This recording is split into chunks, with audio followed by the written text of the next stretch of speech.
10th class.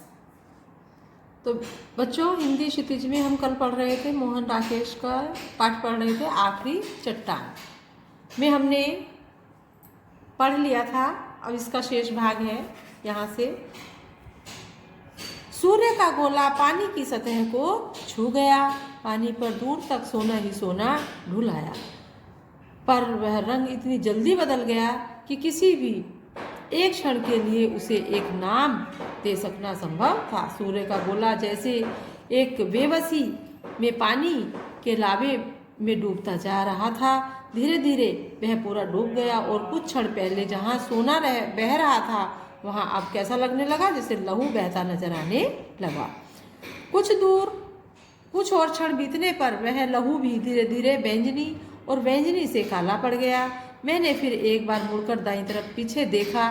नारियलों की टहनियाँ उसी तरह हवा में ऊपर उठी हुई थी, हवा उसी तरह गूंज रही थी, पर पूरे दृश्य पट पर स्याही फैल गई थी। एक दूसरे से दूर खड़े झुरमुट स्याह पड़कर जैसे लगातार सिर धुन रहे थे और हाथ पैर पटक रहे थे।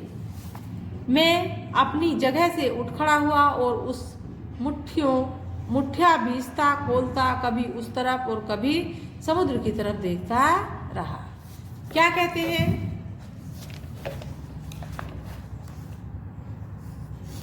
इसकी व्याख्या आएगी, है ना? तो आपको व्याख्या मैंने लिखनी बता रखी है पहले से भी। पहले क्या लिखेंगे? प्रसंग, संदर्भ। प्रस्तुत पंक्तियां हमारी पाठ्य पुस्तक क्षितिज के पाठ आखिरी चट्टान से ली गई है। इसके लेखक जो हैं मोहन राकेश जी हैं। उसमें क्या वर्णन कर रहे हैं मोहन राकेश जी? कहते हैं कि सूर्य का गोला, यानी कि इसमें क्या है, शाम के समय का वर्णन है। शाम के समय का वर्णन है। क्या कहते हैं कि सूर्य का गोला धीरे धीरे पानी की सतह को छू गया। सूर्य जो है छिपते छिपते एकदम जब छिपने की ओर जाता है तो क्या हो जाता है, सूर्य एकदम गोल लाल हो जाता है। तो वो धीरे धीरे जब पश्चिम दिशा में पहुंच गया है, पश्चिम दिशा में जा रहा है, तो जब समुद्र में है तो ऐसा लग रहा है कि वो समुद्र में डूब रहा है ना? एक किनारे पर खड़े होकर देख रहे तो लग रहा है कि समुद्र में डूब रहा है।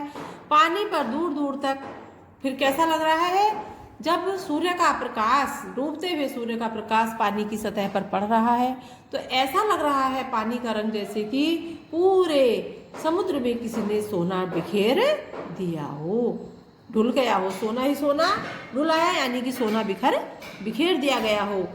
वह रंग इतनी जल्दी बदल गया कि किसी भी क्षण उसे एक नाम दे सकना संभव था। इतना वो जो जल है, पानी का जो कलर है, रंग है, वो ऐसे बदल रहा था कि उसको कोई एक निश्चित नाम नहीं दे सकते थे। उसको एक नाम देना असंभव था। सूर्य का गोला ऐसा लग रहा था जैसे कि बेबसी यानी मजबूरी में अर्थात जबरदस्ती पानी के लावे में डूबता जा रहा था। धीरे धीरे वह पूरा डूब गया। सूर्य जो है पानी में, यानी सूर्य अस्त हो गया, अर्थात जो है पानी में भी वो पूरा डूब गया। ऐसा लग रहा था सूर्यास्त जब हो गया कि वो पूरी तरह से पानी में डूब गया हो। कुछ समय पश्चात जहाँ सोना बह रहा था वहाँ अब क्या लगने लगा, वो उसका रंग जो है लाल हो गया और ऐसा लगने लगा जैसे कि उससे रक्त बह रहा हो, लहू बह रहा हो, लहू बहता नजर आने लगा।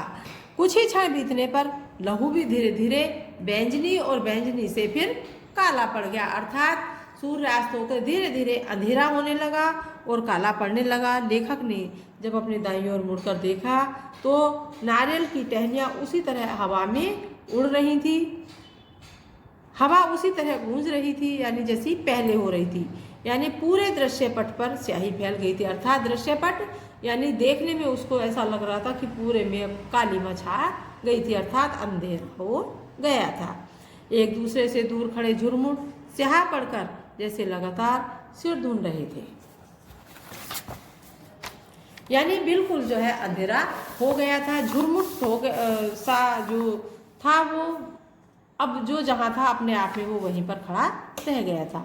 मैं अपनी जगह से उठ खड़ा हुआ और अपनी मुठ्ठिया भीजता और खोलता कभी इस तरफ और कभी समुद्र की तरफ देखता है। यानी लेखक को भी डर लग रहा था उस समय। वो डर के मारे क्या है, कभी मुट्ठी खोलता और बंद करता, अर्थात सोच रहे थे कि क्या करना चाहिए। अब कभी समुद्र की तरफ देखता था और कभी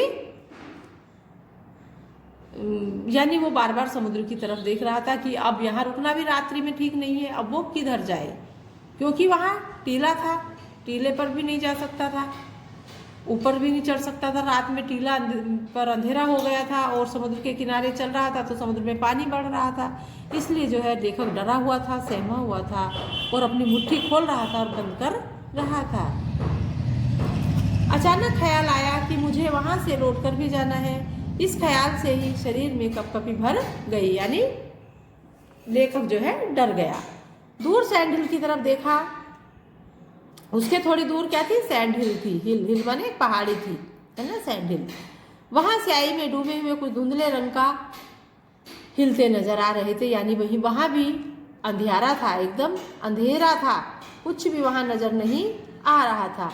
मैंने रंगों को पहचानने की कोशिश की, पर इतनी दूर से आकृतियों को अलग अलग करना संभव नहीं था। मेरे और उन रंगों के बीच स्याह पड़ती रेत के कितने टीले थे, यानी जो रेत के टीले थे वो बिल्कुल काले लग रहे थे, स्याह मतलब काले लग रहे थे। मन में डर सामाने लगा था कि क्या अंधेरा होने से पहले मैं उन सब टीलों को पार करके जा सकूंगा। यानी लेखक सोच रहा था कि क्या थोड़ा सा जो झुरमुट था, उजाला था, कि मैं अंधेरा होने से पहले पहले क्या इन सब टीलों को पार कर दूंगा। लेकिन लेखक जो है डर रहा था, क्योंकि अंधेरा हो गया था, कुछ भी दिखाई नहीं दे रहा था, है ना। कुछ कदम तक लेखक आगे बढ़ा भी, फिर भी लगा कि उस रास्ते से जाऊं तो शायद रेत में भटकता रह जाऊंगा। लेखक सोच रहा था कि कहाँ से जाऊं। अब लेखक सोच रहा था कि मैं यदि ऊपर सूखे रास्ते से, टीले वाले रास्ते से जाऊं तो वो बहुत बड़ा रास्ता था। लेखक सोच रहा था कि कहीं मैं रात्रि में ही भटक जाऊंगा, भटकता रहूंगा। तो लेखक ने क्या निर्णय लिया कि उसे समुद्र के नीचे वाले तट से जाना चाहिए। तो लेखक जो है रेत पर बैठकर नीचे के तट की ओर चलने लगा, फिसल गया। पर तट पर पहुंचकर फिर कुछ क्षण बढ़ते और रात की बात भुला रहा। कारण था कि तट का रेत, तट पर भी रेत था।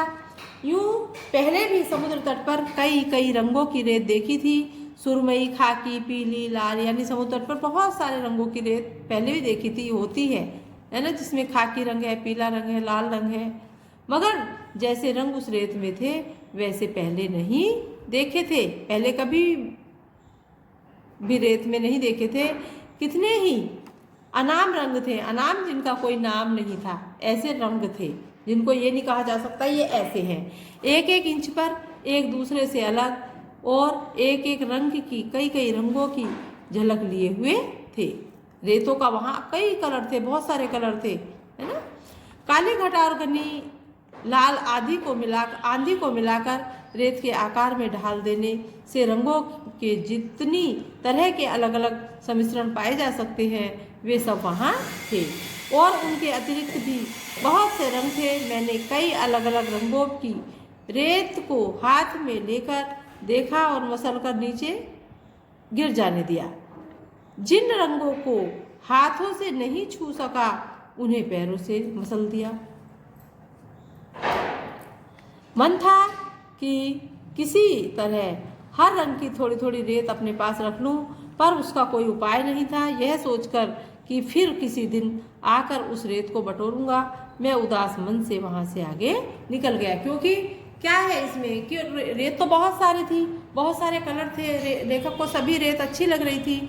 लेखक सोच रहा था यहाँ से ये भी लेकर के चलूँ या ये भी लेकर के चलूँ, लेकिन वो कहाँ तक रेत को उठाता।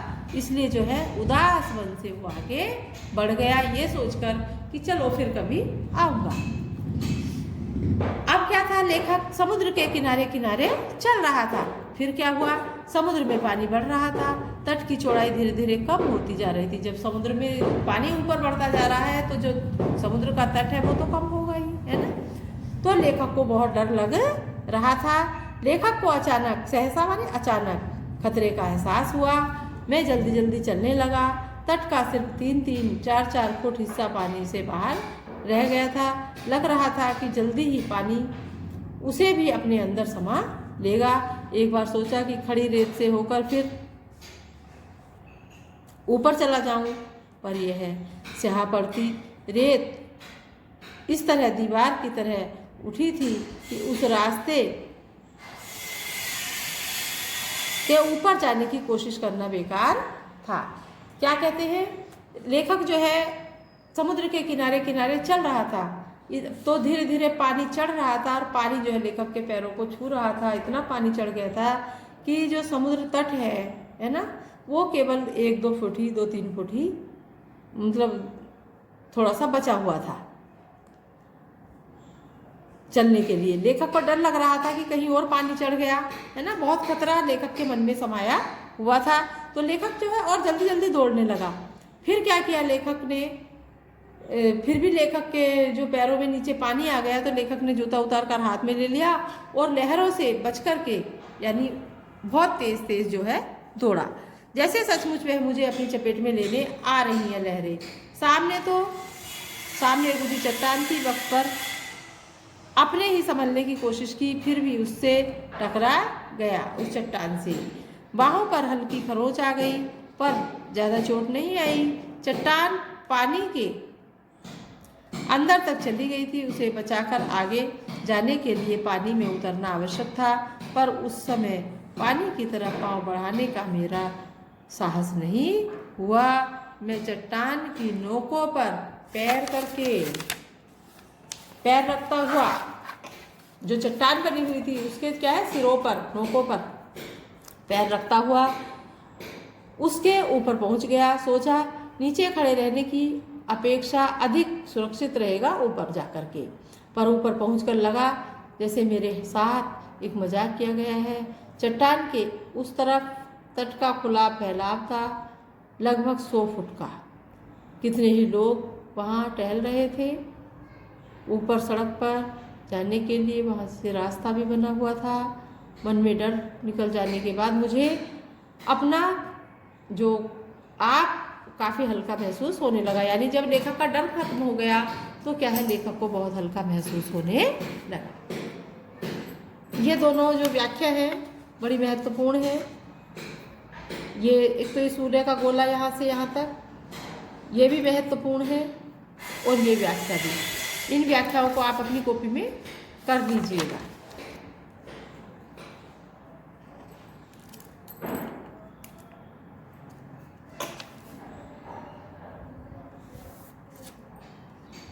रात कैप होटल का लॉन, यानी अब रात को कहाँ गए, रात को रुके कि वो कैप होटल के लॉन में।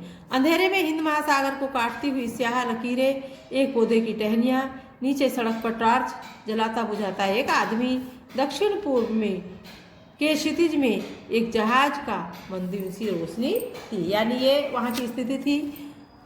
कैप होटल का लॉन था और हिंद महासागर को काटती हुई स्याह लकीरें, स्याह मन जो काली काली लकीरें थी, एक पौधे की टहनियाँ लगी हुई थी।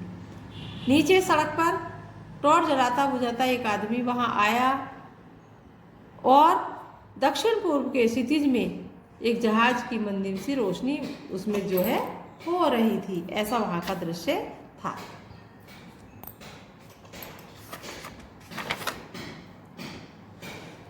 मन बहुत बेचैन था।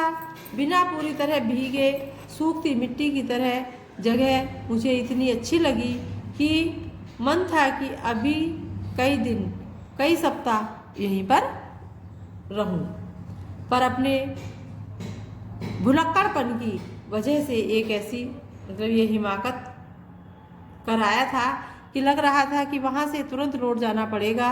अपना सूटकेस खोलने का पता चला कि कानाकोर के में 17 दिन रहकर जो 80-90 पन्ने लिखे थे वे वहीं पर पेज की दराज में, जो मेज थी उसकी दराज में छोड़ आया हूँ। अब मुझे 2 में से एक चुनना था। एक तरफ कन्याकुमारी का सूर्यास्त हो रहा था और समुद्र तट पर वहाँ की रेत भी अच्छी लग रही थी। दूसरी तरफ क्या था, अपने हाथ के लिखे हुए कागज जो शायद अब भी सेवाएं होटल की उस दराज में बंद थे। मैं देर तक बैठा सामने देखता रहा, जैसे कि पौधे की टहनियाँ या उसके हाशिए में बंद महासागर के पानी से मुझे अपनी समस्या का हल मिल सकता है। यानी कि क्या है, लेखक इसमें जो अपने हाथ से उसने कागज लिखे थे, कुछ लिखा था, उसको कहाँ छोड़ आया था? उसको दराज में छोड़ आया था, है ना। और समुद्र का ये भी अच्छा लग रहा था, तट भी। तो लेखक को जो है क्या है, वो पेपर भी जरूर लाने थे। तो देर तक बैठा बैठा लेखक देखता रहा और सामने सोचता रहा। आगे का कर। हाँ, ध्यान से देखेंगे। कुछ देर में एक गीत का स्वर सुनाई देने लगा जो धीरे धीरे पास आता गया। एक कॉन्वेंट की बस होटल के कंपाउंड में आकर रुक गई। बस में बैठी लड़कियां अंग्रेजी में एक गीत गा रही थी जिसमें समुद्र के सितारे को संबोधित किया गया था। उस गीत को सुनते हुए और दूर जहाज की रोशनी के ऊपर एक चमकते सितारे को देखते हुए मन और भी उदास होने लगा। गहरी सांस के सुरमई रंग में रंगी वह आवाज मन की गहराई के किसी कोमल रोए को हल्के हल्के सहला रही थी। लग रहा था कि उस रोए की जिद शायद मुझे वहीं से जाने नहीं देगी, लेकिन उससे भी जिद्दी एक और रोया था। दिमाग के किसी कोने में अटका जो सुबह वहाँ से जाने वाली बसों का टाइम टेबल मुझे बता रहा था। गीत के स्वरों की प्रतिक्रिया के साथ टाइम टेबल के हिंद से जुड़ते जा रहे थे। पहली बस 7:15, दूसरी 8:35, तीसरी। थोड़ी देर में बस लौट गई। गीत के स्वर विलीन हो गए और मन में केवल हिंद सो की चरखी चलती रह गई।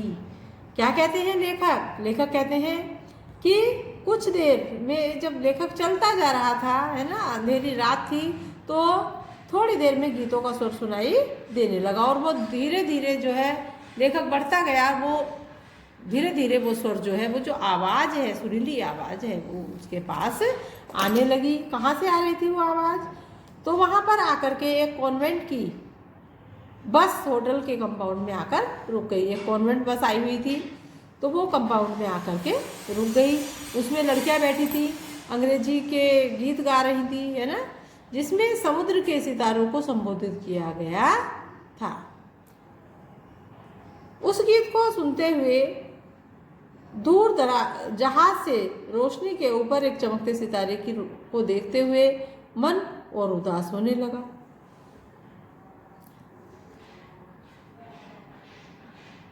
गहरी सांझ के यानी शाम गहरा गई थी, बहुत अधिक शाम हो गई थी। सुरमई रंग में रंगी आवाज मन को गहराई के किसी कोमल रोए से हल्के हल्के सहला रही थी। ऐसा लेखक को लग रहा था जैसे कि ये जो आवाज है ये लेखक के मन को हल्के हल्के सहला रही हो। लेखक को ऐसा लग रहा था कि उस रोए की जिद शायद मुझे वहीं से जाने नहीं देगी, यानी जो वो गाने की सुन रहा था तो कि उसकी जिद वहाँ से वो जाने नहीं देगी, लेकिन उससे भी जिद्दी एक और रोया था। दिमाग के किसी कोने में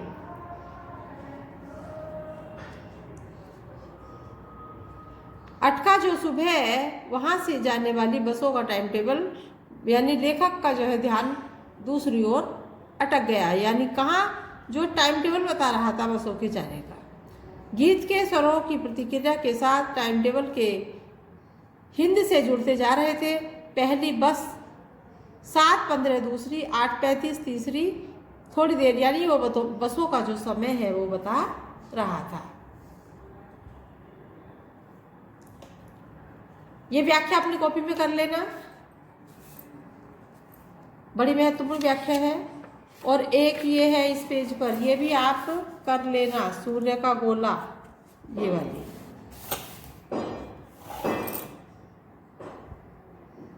बड़ी महत्वपूर्ण व्याख्या है इस पाठ की, इसको समझ के पढ़ना और इसकी व्याख्या कॉपी में कर लेना।